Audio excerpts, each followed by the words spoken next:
কালকে সারাদিন আমি খুবই ব্যস্ত ছিলাম, এই জন্য আমি সারাদিন ছাদে আসতে পারিনি ওদেরকে খাওয়াতে। তো সুমনই এসেছিলো খাওয়াতে দুবেলাই।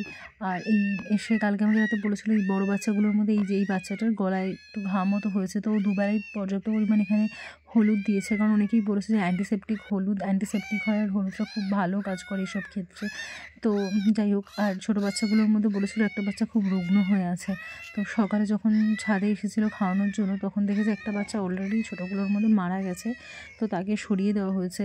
আমি চেষ্টা করেছি অনেক, আর তারপর ওদেরকে একটু রোদে রাখা হয়েছিল, কিন্তু আমি মানে কিছুক্ষণ পর এসে দেখলাম ওরা কীরকম একটা এই যে হাঁ করে আছে, মানে আর জিভ বের করে আছে। আমার মানে সত্যি আমি দেখে খুব ঘাবড়ে গিয়েছিলাম। আর সুমনও ওই সময় বাড়ি ছিল না, ও অফিসে গিয়েছিল। কী করবো আমি সত্যিই বুঝতে পারছিলাম না। তারপর আমি সিরিঞ্জে করে জল নিয়ে ওদেরকে একটু জল খাইয়ে দিয়েছিলাম, জল খাইয়ে আবার ছাওয়ায় একদম মানে ওদের জায়গায় রেখে দিয়েছিলাম।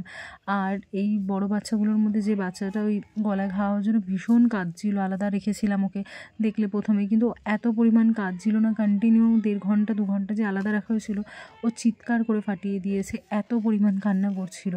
তাই আবার ওদেরকে মানে এক জায়গায় দিয়ে দিয়েছি, কোনো উপায় ছিল না। আর সন্ধেবেলা আবার যখন ছাদে এসেছিলাম তখন দেখলাম ওরা মোটামুটি ঠিকই আছে। তো ওদের সন্ধেবেলার খাওয়ানোটাও হয়ে গেল। আর যে দেখুন একটু বড় সাইজের যে বাচ্চাটা ছিল ওগুলো একদম বেয়ে বেয়ে ওঠা শুরু করে দিয়েছে। আমি জানি না, আমি তো আমার তরফ থেকে পুরো চেষ্টা করছি আজকে একটা বাচ্চাকে মানে হারিয়ে যাবে বলে সত্যি আমি ভাবতে পারিনি। দুবেলা খাওয়ানো, ওদের পরিষ্কার করা, আর এই যে ওদের বক্সে পেপার পেতে রাখা হয় প্রত্যেকবার, পেপার প্রত্যেক বেলা এসে চেঞ্জ করা, সুমন সবটাই করছে। কিন্তু এরপরে যেটা হবে সেটা সত্যি বলতে কি এটা ভগবানের হাতে। আমি তো বুঝতে পারছি না আমি আর এর থেকে বেশি কী করতে পারি। আমি যতটা সম্ভব চেষ্টা করছি, তোমরা কোনো সাজেশন দিলে আবারও বলবো দিও, আর একটু প্রে করো যাতে ওদের প্রাণগুলো বেঁচে যায়।